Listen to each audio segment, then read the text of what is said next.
자, 오늘 7월 첫째 주입니다. 2025년 이제 하반기, 상반기를 이제 지난주로 이제 마무리를 하고 이제 하반기를 시작하는 첫 주일이죠. 오늘 우리가 세 가지 기념을 합니다. 그래서 다른 날보다는 좀 더 특별한 주일이 될 수 있습니다. 뭘까요? 맥주 감사주일, 그리고 교회 설립 56주년 기념주일, 그리고 이따가 설교 후에 성찬식이 있습니다.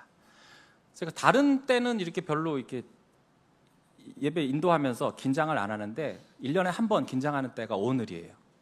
왜냐하면 주님의 이름을 찬양하며 주일 일부 예배로 하나님께 영광 돌리겠습니다. 이렇게 간단히 깔끔한데 오늘 같은 날은 어떻습니까? 주님의 이름을 찬양하며 맥주 감사 및 교회 설립 50주년 기념 주일 일부 예배로 2부 예배로 이러다 보니까 말이 꼬일까 봐, 또 이제 음악이 시작되기 전에 이제 못 맞힐까 봐 막 좀 긴장을 해요. 자, 이 세 가지 사건에는 긴밀한 연관성이 있습니다. 구약의 절기인데 또 오순절, 성령 강림 사건, 또 교회 설립 56주년, 그리고 성찬식, 이게 무슨 상호 연관이 있나? 개별적인 사건 아닌가? 하실 수도 있는데 절대 그렇지가 않다는 것입니다. 하나님의 구속사 안에서는 다 이것이 연결되어 있어요. 자, 우선 오늘 맥주 감사주일로 우리가 드리는데, 그럼 맥주절에 대해서 한번 우리가 알아보도록 하겠습니다. 제 불신자 친구가 있어요. 그 친구가 맥주절이라고 어떻게 하다 얘기가 나오게 되니까 맥주절 이러는 거예요. 맥주절. 왜 그렇게 생각하냐 했더니 이집트의 고대 이집트에서 맥주가 발명됐잖아. 근데 이스라엘 백성들이 이집트에서 노예 생활했잖아. 거기서 배워온 걸까? 배워와서 그걸 기념하는 거 아닌가? 아주 뇌피셜은 그럴싸해요. 그래서 에이, 무식한 놈아, 맥주가 아니라 맥추다. 맥추. 여러분, 이 맥추에서 맥은 뭘 말합니까? 보리를 말해요. 또는 밀을 뜻하기도 합니다. 보리나 밀을 한자로 맥이라고 해요. 그래서 우리가 보리로 만든 술을 뭐라고 하죠? 왜 이렇게 잘하세요? 전 몰랐는데. 맥주라고 해요. 그리고 보리에 싹을 틔운 걸 뭐라 그러죠? 새싹? 보리 맥자에다가 싹 아자를 써서 맥아. 거기서 나온 당이 메가당. 그렇죠? 우리가 흔히 그걸 뭐라고 합니까? 엿기름이라고도 하죠.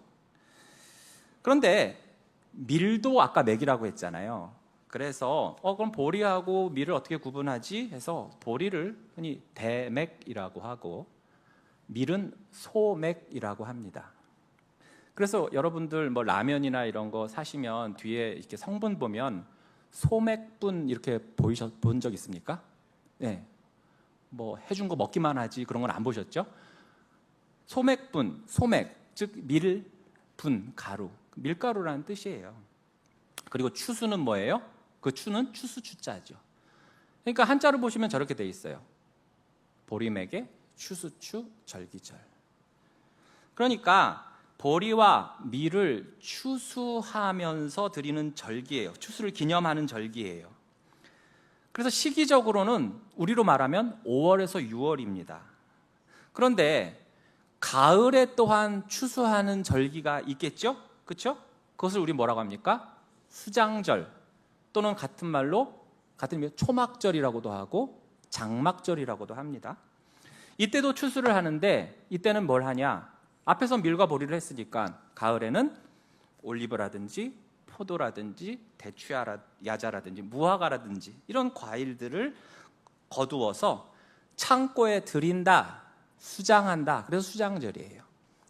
여러분 국립 박물관 같은 데 가보시면 1층에는 우리가 1층, 2층, 3층 같은 데서는 우리가 그 전시한 그 유물들을 보지만 그걸 다 전시할 수가 없기 때문에 상당 부분 그보다 몇 배 되는 유물들을 지하에다가 보관을 합니다.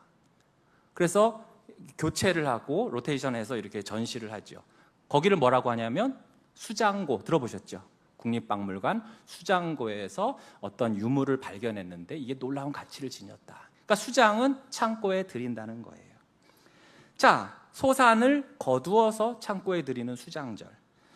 시기적으로는 9월에서 10월 정도 됩니다. 자, 맥추절이나 수장절이나 둘 다 추수라는 개념은 같지만 시기적으로나 거두는 내용 면에서는 다르지요. 차이가 있습니다. 그런데 하나님께서는 이 맥추절과 수장절을 반드시 지키라고 명하셨어요. 출애굽기 23장 16절에 보시면 맥추절을 지키라. 이는 내가 수고하여 밭에 뿌린 것의 첫 열매를 거둠이니라. 또 수장절을 지키라. 이는 내가 수고하여 이룬 것을 연말에 밭에서부터 거두어 저장함이니라. 자, 그런데 신명기 16장 9절에서 10절을 보시면 이 맥추절을 또 이렇게 표현합니다. 7주를 셀지니 곡식의 낫을 대는 첫날부터 7주를 세어 내 하나님 여호와 앞에 77절을 지키되 내 하나님 여호와께서 내게 복을 주신 대로 내 힘을 헤아려 자원하는 예물을 드리고.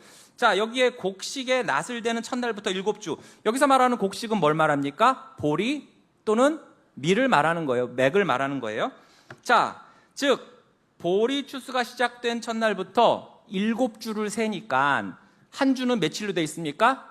7일로 돼 있죠. 그래서 7일씩 7주, 77. 그래서 화면 보시면 이 맥추절을 또한 7 해서 77절이라고 부르는 거예요.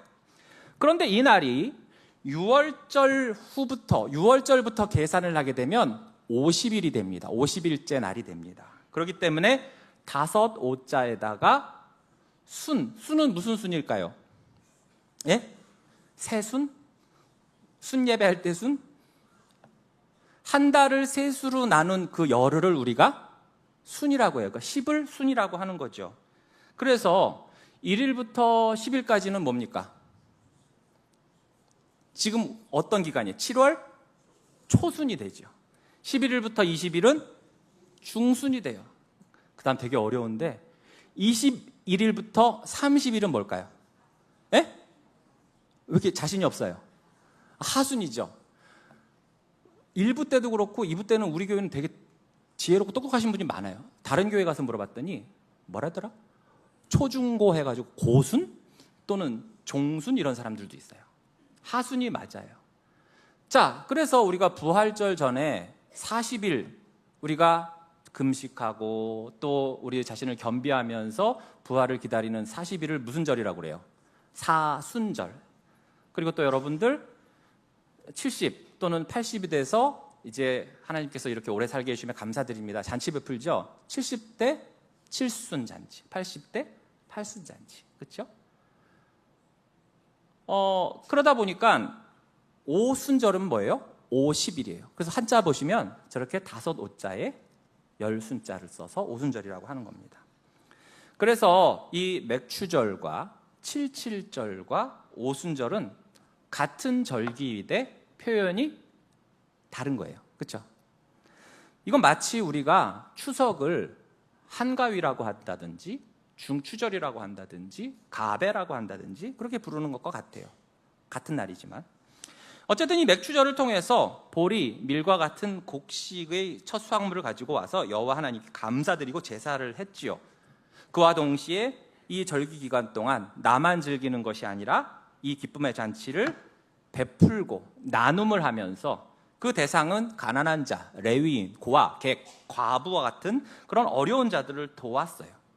이러한 수확물들은 바로 하나님이 주신 복의 가시적인 눈으로 보고 만질 수 있는 증거잖아요.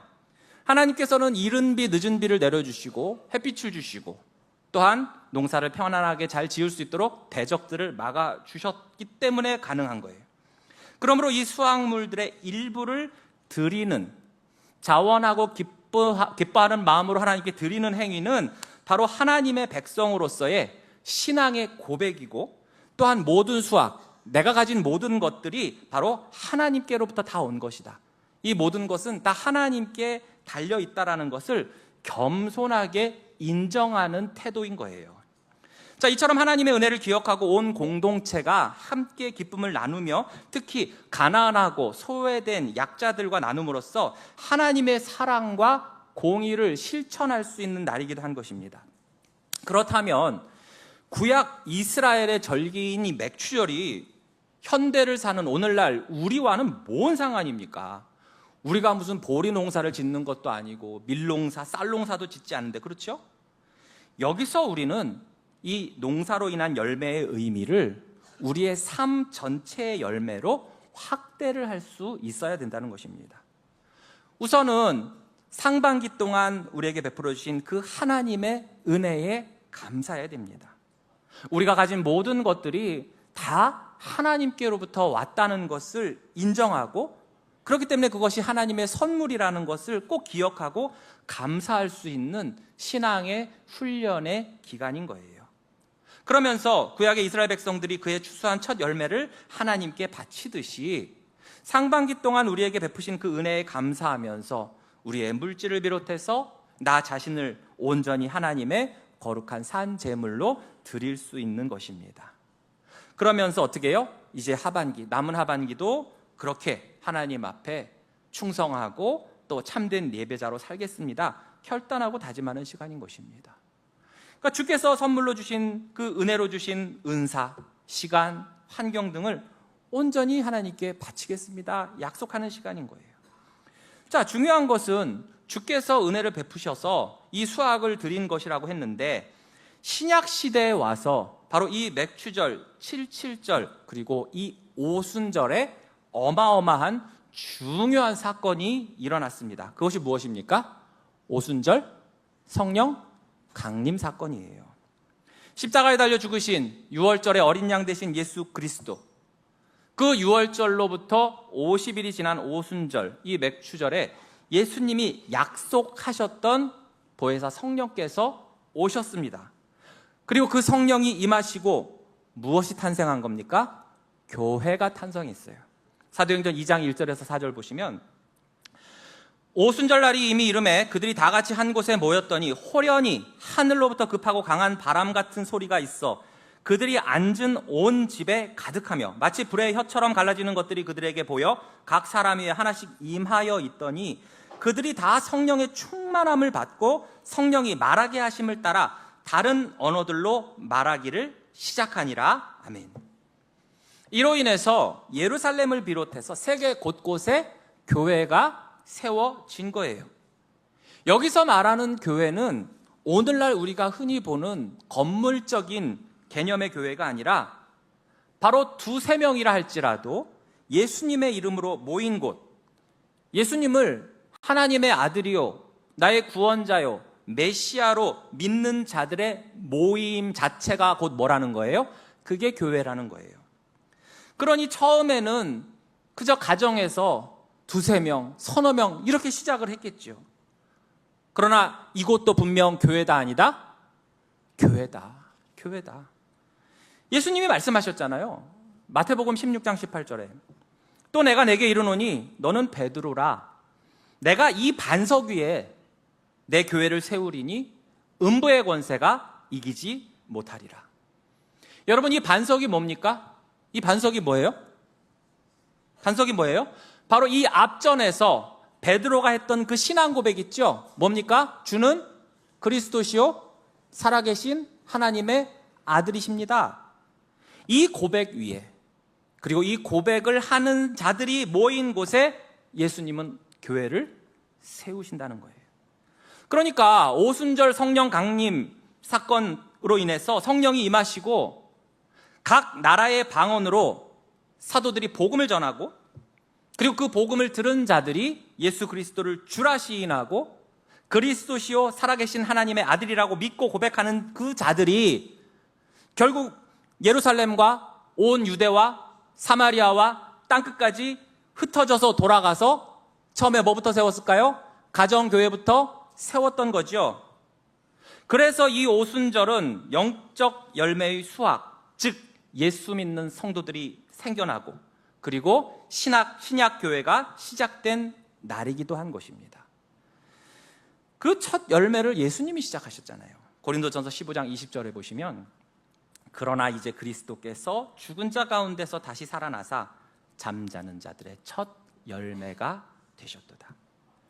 그러니까 그리스도의 부활은 첫 열매요 첫 수확이고, 그를 믿는 자들은 그 뒤를 따라서 줄줄이 열매 맺는 존재가 되는 것입니다. 그래서 맥추절, 오순절은 성령의 강림으로 인한 교회의 시작과 선교의 출발점이 되는 거예요. 이렇게 오순절 성령 강림으로 인해서 벌어진 일 중 한 부분이 바로 오늘 우리가 읽은 본문입니다. 37절에 보시면, 그들이 이 말을 듣고 마음에 찔려 베드로와 다른 사도들에게 물어 이르되, 형제들아 우리가 어찌할꼬 하거늘.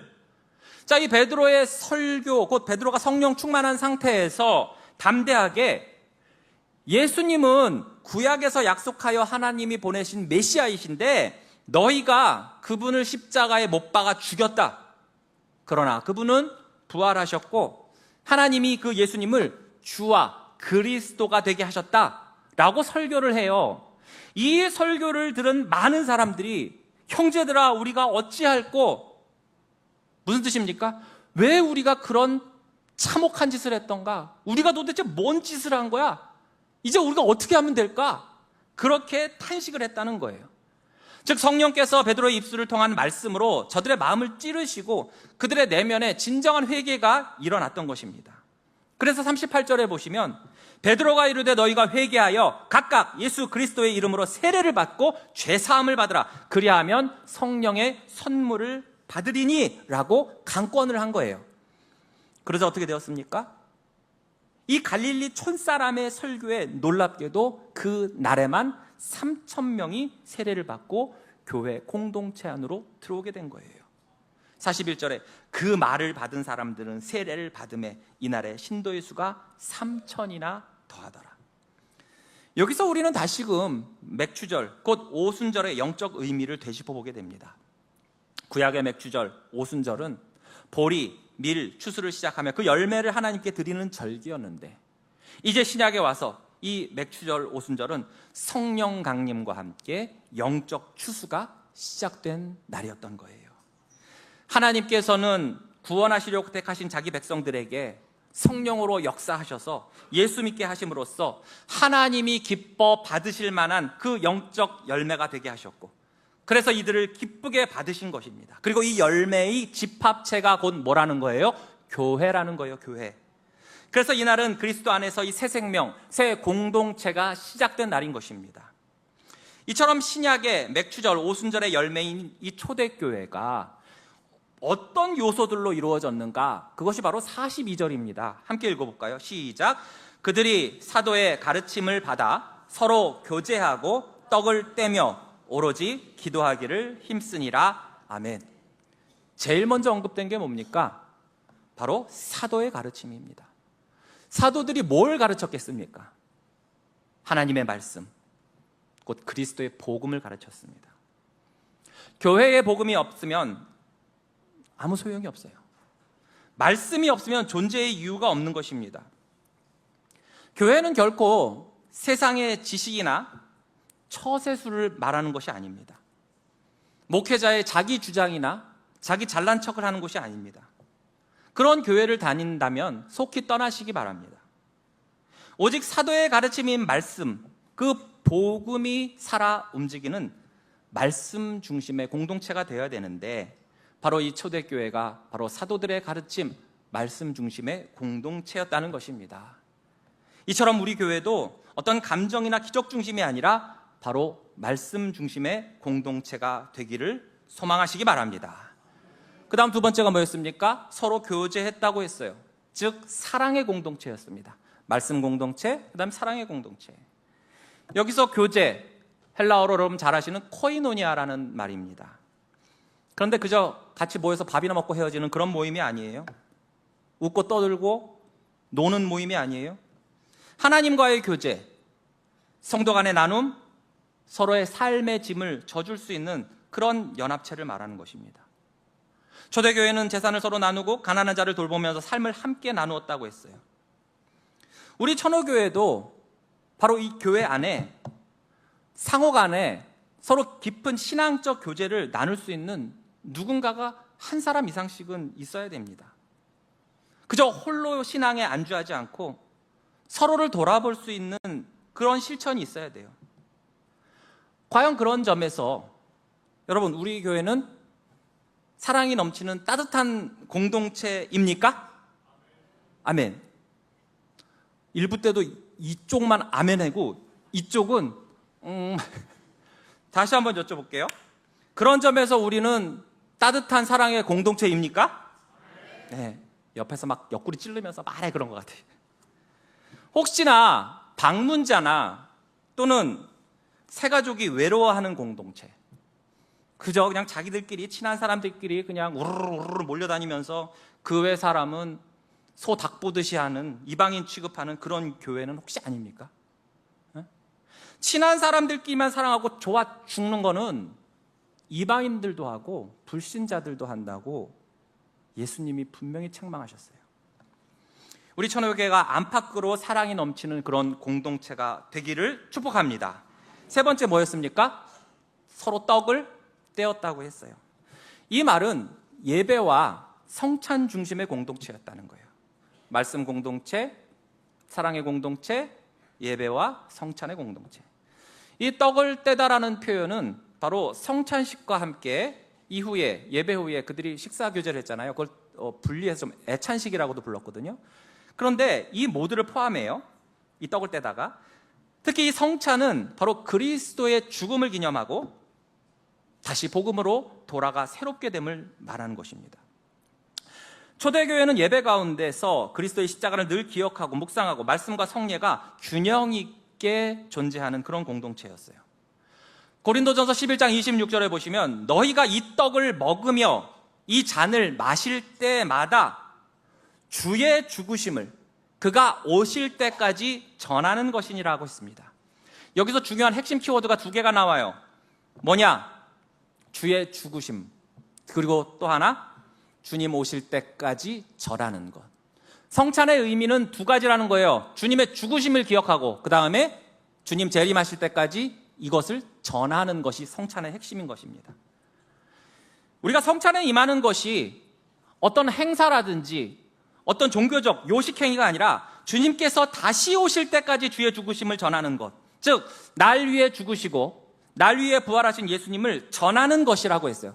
그렇기 때문에 이 성찬도 곧 전도요, 이 성찬도 곧 복음 전파인 것입니다. 사도 베드로도 다른 내용으로 설교를 하면서 전도하지 않았어요. 너희가 십자가에 못 박아 죽인 예수라고 전했고, 그가 성전 미문에서 은과 금은 내게 없지만 나사렛 예수의 이름으로 일어나 걸으라 하고 나서 그 이후에 사람들에게 복음을 선포할 때, 설교할 때 뭐라고 했습니까?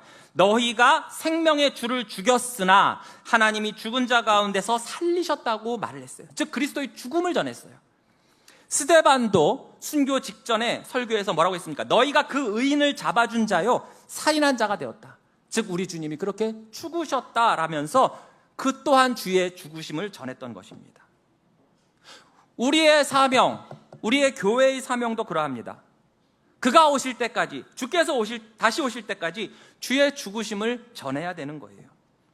이 전하는 방법이 다양하지만 그런 가운데서 또한 이 성찬, 즉 떡을 떼고 떡을 먹고 잔을 마시는 이 성례 또한 예수님의 그 죽음을 전하는 것이기 때문에 우리가 이 설교 후에 성찬에 임할 때 정말로 진지한 마음으로, 그리고 주의 죽으심을 전하는 마음으로 임하시기를 바랍니다.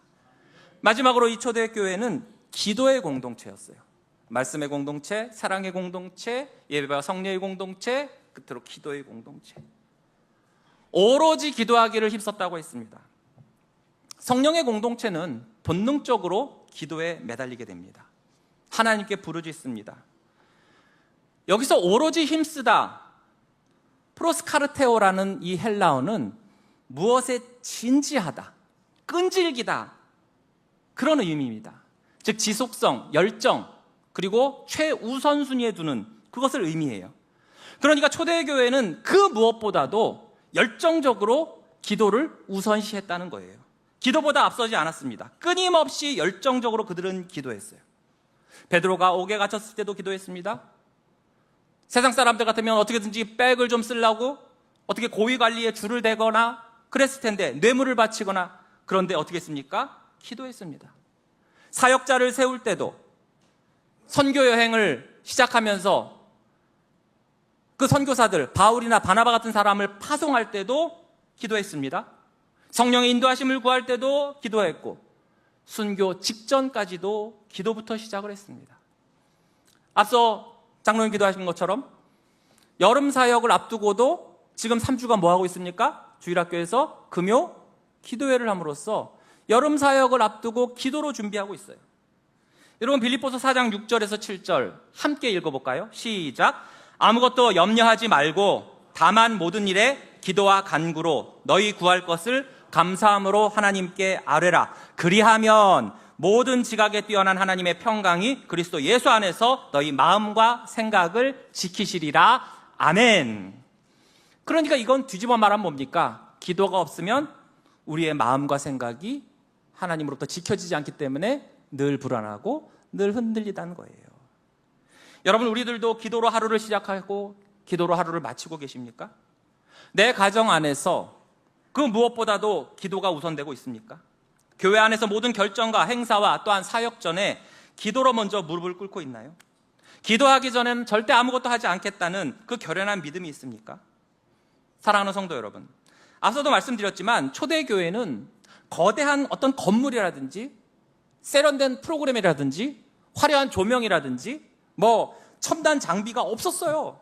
그런 게 뭐 있습니다. 뭐 있습니까? 가정 안에서 그냥 서너 명 쭈그리고 앉아가지고 시작을 했을 텐데.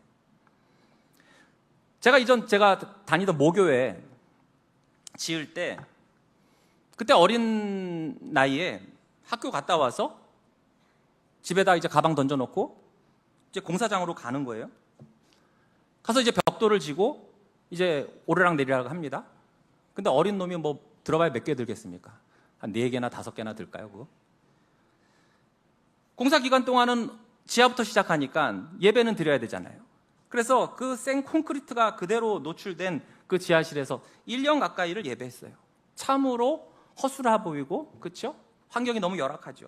그러나 당시에 그곳은 그 어느 때보다도 말씀과 교제와 성찬과 기도의 위에 서 있던 능력의 공동체였습니다.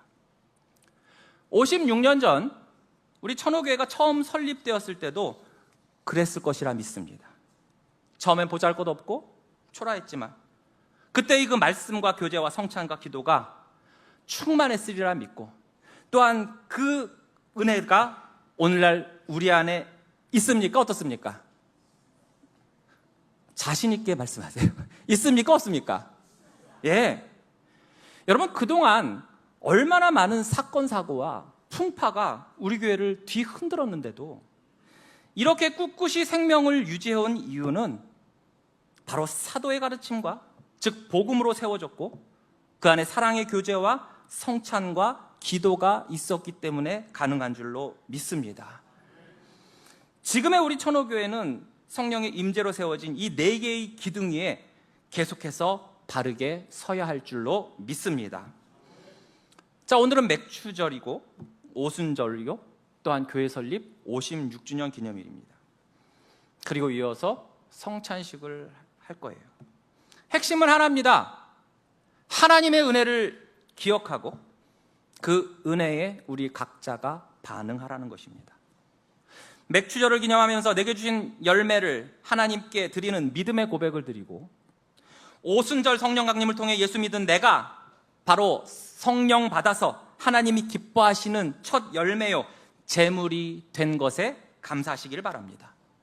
맥추절, 오순절 성령 강림으로 교회를 세우시고 교회의 시대를 여신 그 하나님 앞에서 우리 천호교회가 설립된 지 56년 된 그 기념일인 오늘, 하나님이 원하시는 교회로 과연 우리 교회가 계속 그렇게 하나님이 기뻐하시는 모습으로 성장하고 있는지 다시금 우리의 정체성을 붙잡고 비전을 견고히 해가는 날이기도 한 것입니다.